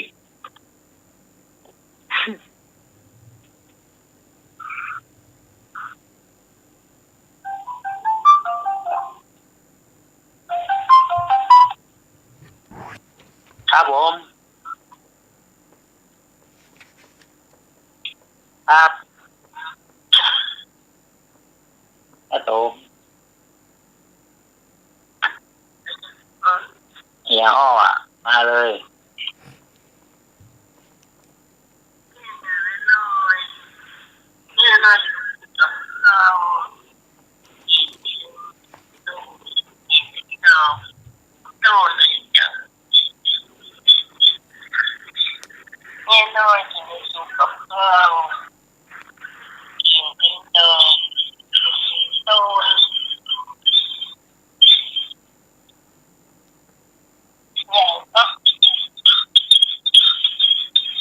แม่ต้องเบาวิทยุเจ้า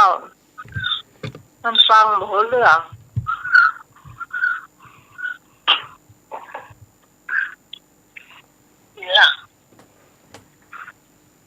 แม่ว่าไหมครับเขาก็เรื่องสลืมสลืออยู่ แม่เปิดลำโพงเปิดลำโพงโทรศัพท์ก็พอแล้วเปิดลำโพงโทรศัพท์ก็พอแล้วบ่ต้องเปิดวิทยุมันเสียงดีเลย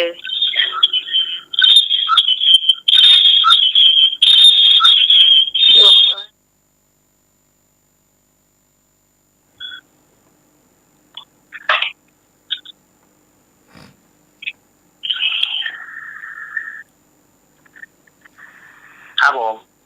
ครับผมมันได้ยินเนาะนะ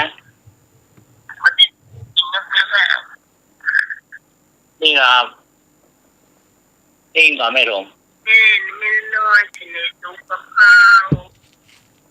กินตึงดอกตูนเพื่อน้อยสุกในข้าวที่ดูกับข้าวกินตึงดอกตูนเพื่อน้อยสุกกับข้าวใหญ่มากินดอกต้นฮัลโหลเป็นไงไม่สมครับจากสมารีนะครับ เจ้า เมื่อน้อย ไม่สมเมื่อน้อยกินอย่างก็เมื่อน้อยกินเจ้าเมื่อน้อยเขากินเลยซุปกับข้าวกินเป็นดอกกินเป็นต้น ใช่อย่างสุดท้ายกินถึงได้ดูย้อนมาเหรอกินถึงดอกถึงต้นเมื่อน้อยไม่ใช่เมื่อน้อยนี่กินเลยซุปกับข้าวเมื่อน้อยกินเลยซุปกับข้าวเจ้ากินได้ถึงดอกกินได้ถึงต้นกินได้ถึงดอกกินได้ถึงต้นก็ติดมาลินไหมไม่ใช่เย่มาลินไหม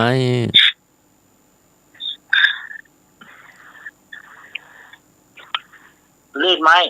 กินซุปโดยซุปกับข้าว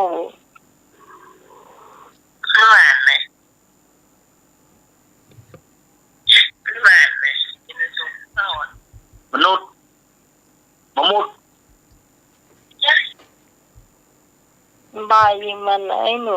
ใบมันเป็นดอกแล้วก็เป็นดอกเป็นใบไม่กินดอกกินต้น ดอกต้นโรยมันหวานว่ะ เลยมันไม่ได้น้อยนี่เนี่ยไม่เอาน้อยๆเนี่ยเขากินเลยชุบกับข้าวแล้วกินได้ทั้งดอกกินได้ทั้งต้น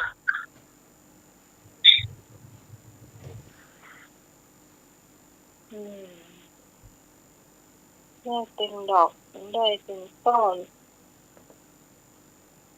มันโรยใดโรยโมงมันโรยเหลี่ยม เห็ดละโงก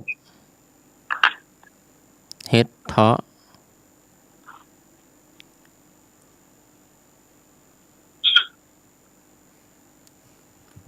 ใช่ก็ได้แม่เนี่ย เน่าแล้วแม่ ทำได้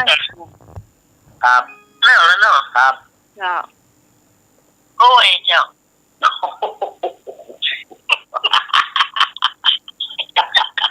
บอนน่ะมอย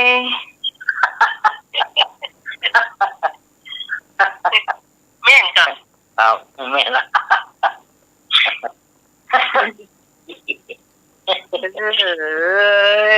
โอ้ยไอ้อ๋อตอนแม่ปุ้ยบวชทีพวกห้องอะไรครับ ฮะไอ้หนุ่ย ปุ้ยบวชทีห้องอะไร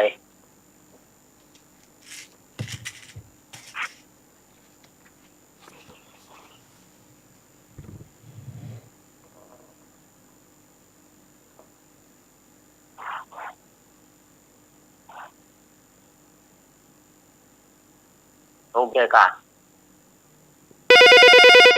มาแล้วถามผีแต่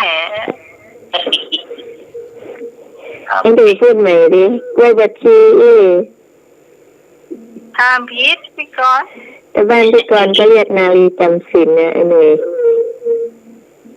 หรือเปล่ามา นาลีจำศีล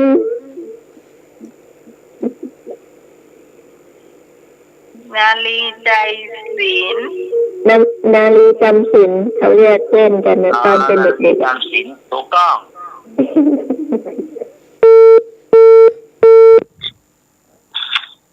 ไม่โสมีหัวครับ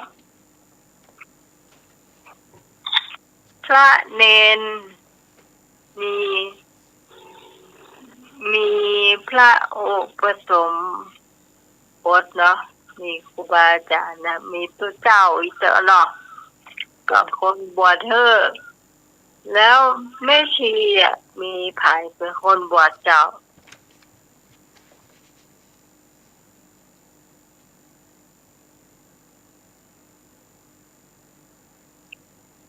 แม่ชีไผ่บุคคลบวชอีกครับ เจ้า ยาตื่นเนอะบวชอ่ะ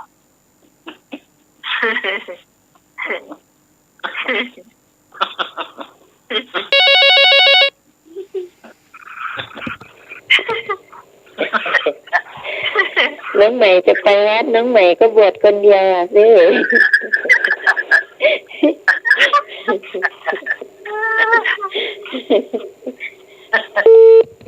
เดี๋ยวก็มาละเอ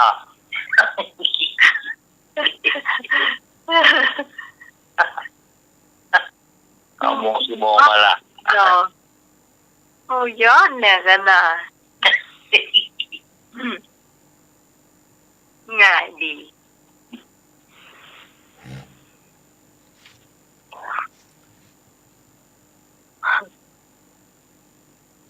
ตื่นบวชเลยอ่ะ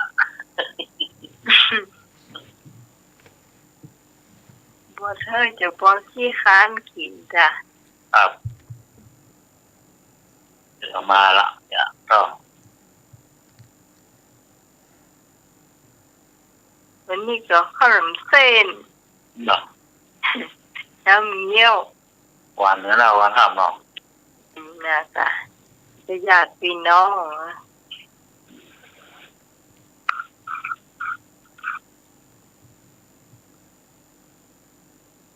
ค่าสมัครครับผม อันยังอยู่ในตัวหายอยู่เสมอบ่ฮู้จักหมดอันยังที่อยู่ในตัวหายอยู่เสมอบ่ฮู้จักหมดอย่างที่อยู่ในตัวหูจักหมด ลมหายใจ ถูกต้อง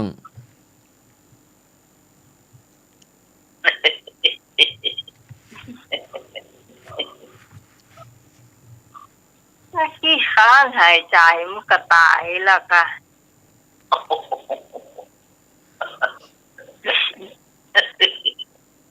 เนาะ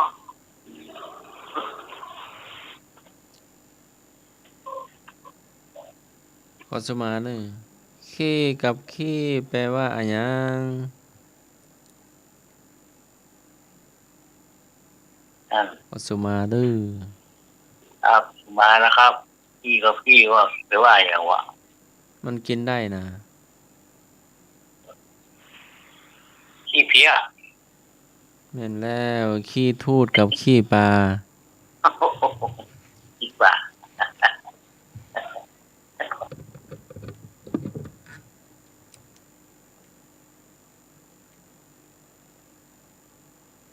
ขี้ตาเนื้อหมาซื่อๆกอดมายังหมกกินกำเต้อนะ โอ้ แท้นะ ขี้ปลานะอ้าวที่บ้านทำไมทำให้ฉันไม่ใช่เหรอวันนั้น มีที่ไหน ขี้ปลา บ่มี ขี้เอาสมาแล้วขี้อย่างที่เขาบอกว่า ขี้ฝอย ใจ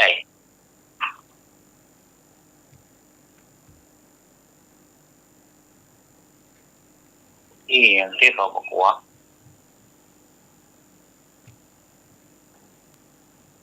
ขี้ฝอยขี้ยางดอย ครับ คิว ขี้จุขี้อู้ ลง ขี้บน ขี้บนก็ไม่ ฮัลโหล นมัสการจ้า ครับ เจ้า ไอ้หนุ่ยที่ขาด ฮะ ที่ขาด ใจ ที่กาดที่กลัว ใจขี้อย่างที่เขาบอกว่า ก็นั่นแหละที่เขาบอกกลัว ขี้กลัวไอ้กะ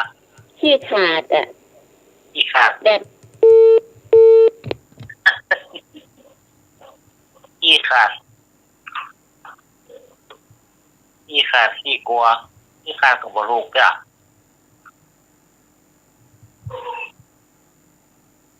เดียว เอาล่ะ อืม เฉลยขี้เล่น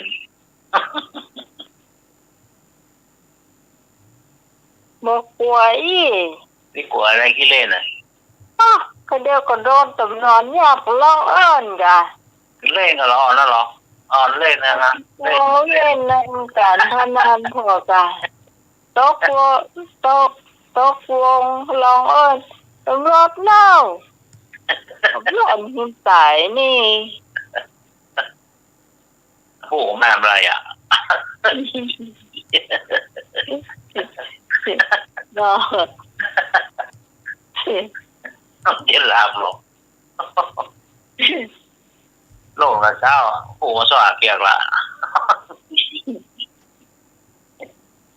เปียกก็ซื้อได้วันหนึ่งหายแล้ว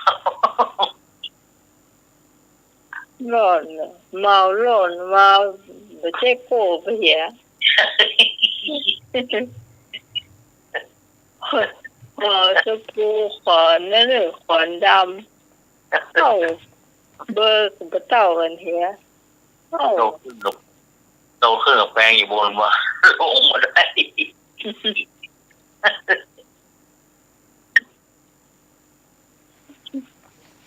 อย่า เล่นมันไม่กลัวหรอกโดนเที่ยงที่พิกแม่มอย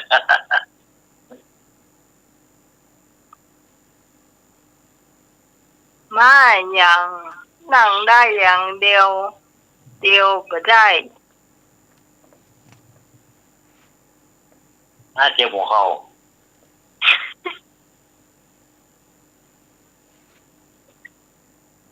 เจ็บหัวเข่าร้องให้คาดเดียวละ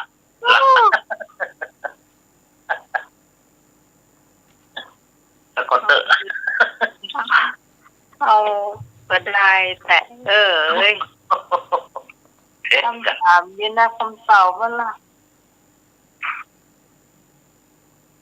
เขาถามเขาลืมไปหน่อยมาผู้ฟังท่านไหนจำได้บอกเข้ามาเลยเจ้า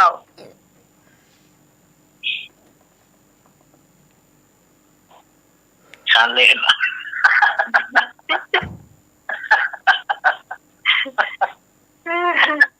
นี่ข้าเล่นเลยสูละหลับละ หอยฮะตุยเนี่ยเดี๋ยวกันบนแม่ปงจูเขานี่เล่นเขาเลิกเขา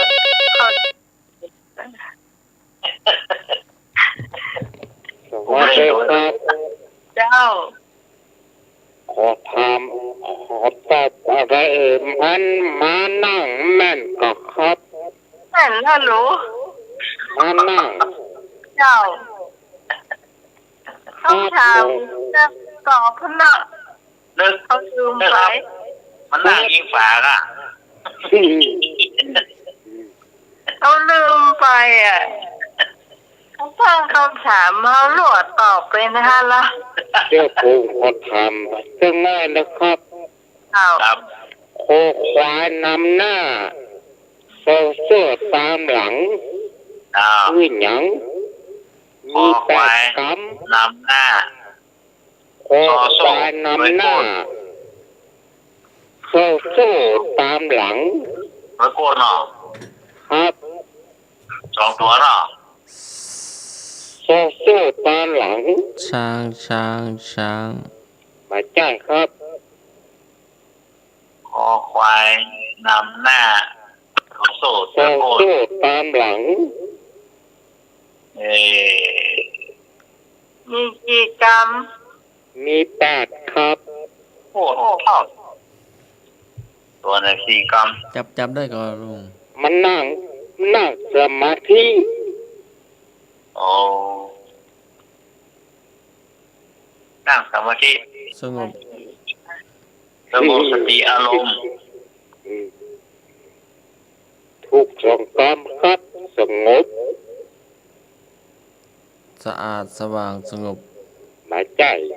สะดวก มาใจ สะสาง แต่สงบนี่ถูกสองกรรม งบสะดวงแสดงก้างขวาง มาใจยี แต่คำว่าโต๊ะฝาละ ตีละครั้งตีละครั้งงังงัง มาใจ จะนั่งสมาธิจะดีอ่ะอ่อนให้สอนนะ โอ้เอานั่งสมาธิใช้ความสงบ สงบ สติ มาใจ สตางค์ มาใจ สงบ ความสงบ สงบ สงบอารมณ์สงบสติสงบสุข ใจมาใจ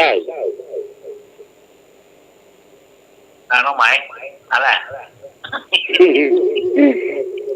กำลังใจความคิดอยู่ โอ้ยคอควายก็โซโซ่นี่คิดมันอย่างนั้นมาก โคควายนำหน้าโซโซตามหลัง ควายไถนา ไปใจยี ควายลากเข้า มาใจ ร้อยกระทง ไป ใจเวลอยกระทงอย่าใจ ควายว่ายน้ ใจ ำควายเล็มหญ้า ไปใจยิ ควาย ไม่สมโดน ถ้า ไม่ นั่ง หรอ สมาธิต้องการอย่างที่สุด สงบ ต่อแหม สติอารมณ์ระงับสติอาร ใช่ มณ์ ไปวัดไปวา เหรอ เข้าหาพระเจ้า ไปใจยิ ทำสมาธิหยาดน้ำปก ว่าใจว่าใจ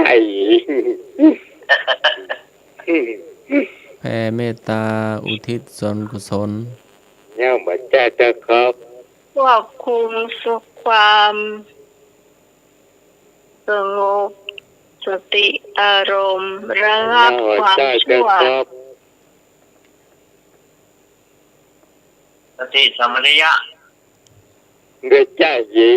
มาม่า ใจ ไปเนี่ยมามากบ่ มา ไอ้อู้ถึงมาม่านะก็อยากกินข้าว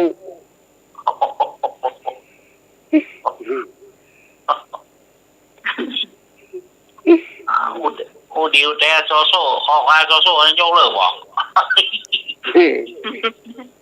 เน่าละเด้อเน่า เอา ห ละ นาวเนาะ เที่ยงคืนละเด้อ ความสงบสยบความฟุ้งซ่าน โลก ความสงบสยบความฟุ้งซ่าน เฮ้ยเราถูกไปกี่กรรมนะกรรมโอ้ เขาต้องใช้สมาธิความสงบสยบความฟุ้งซ่าน โอ้ มันเหลือหงกี่กรรมบ่ โลก เจ้าไอ้นึกลาเลย มาเลย เออ นึกไปละ นึกสั่งวางใหญ่แต่ตี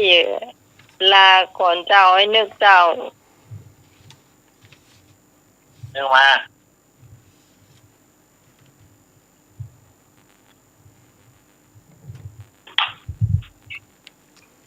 เข้ามาอยู่ก็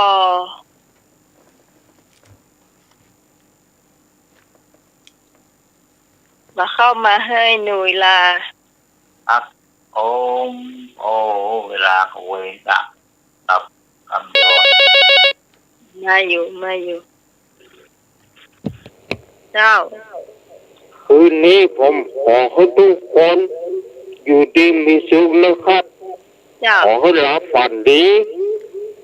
ปราศจากโรคภัยไข้เจ็บต่างๆนะครับ เจ้า สวัสดีครับ เจ้าสวัสดีเจ้า ครับเอาละผมก็โกรธน้องเนอ โอ้รอกะช่วงนี้ไผ่บะโฮมมาตรวจนี่น่าดู ครับ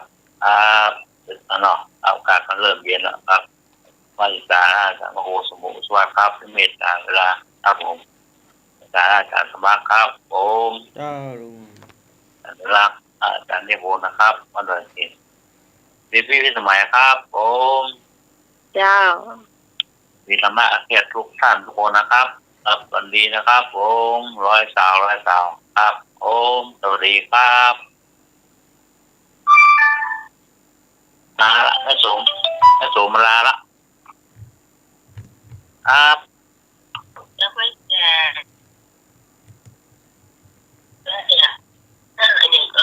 จะมา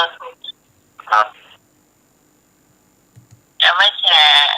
ฉันนิพนธ์เจ้ากับสวัสดีให้หนูตัวเจ้าครับเด็กการมาส่งครับสวัสดีน้องเจ้าสวัสดีน้องใหม่ตัวเจ้า เจ้า สวัสดีอันมันเกี่ยวทุกคนนะเจ้าวันนี้ขอสวัสดีฝันดีกันทุกคนเลยลาก่อนเนาะจำเดินแล้ว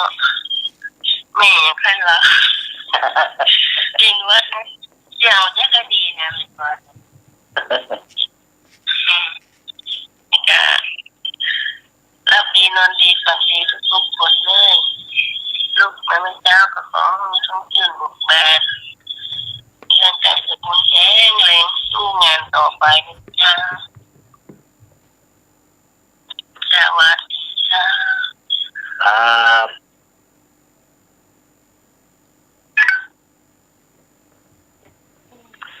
ท่านสมาเจ้า วิสาสะปาละมายาติ คนคุ้นเคยไว้ใจกันได้เป็นญาติอย่างยิ่ง ขอกราบนมัสการและขอเจริญพร จ้าสำหรับคำคืนนี้ขอบคุณคุณผู้ฟังทุกเสียงทุกสายที่มาจัดรายการธรรมะคลายเครียดในคืนวันนี้นะเจ้าเขาจะมาพบปะกันใหม่เจ้าในคืนพรุ่งนี้ตั้งแต่3 ทุ่มถึงเที่ยงคืนสำหรับวันนี้ ขอบคุณพระอาจารย์พระครูสมุวิศวรวรจิตเจ้าผู้อำนวยการสถานีผู้ควบคุมเสียงเลือกเพลงคุณผู้ฟังที่ฟังโดยสำหรับพระเจ้าพิสมัยสุริโยดรจากบ้านดอนตันบนเหมืองแก้วอำเภอแม่ริมจังหวัดเชียงใหม่ต้องลาคุณผู้ฟังไปก่อนเพียงเท่านี้นะเจ้าเราจะมาพบปะกันแล้วก็ผู้คนทุกท่านที่นอนรับฝันดีเหมือนกันทุกคนนะเจ้าสำหรับ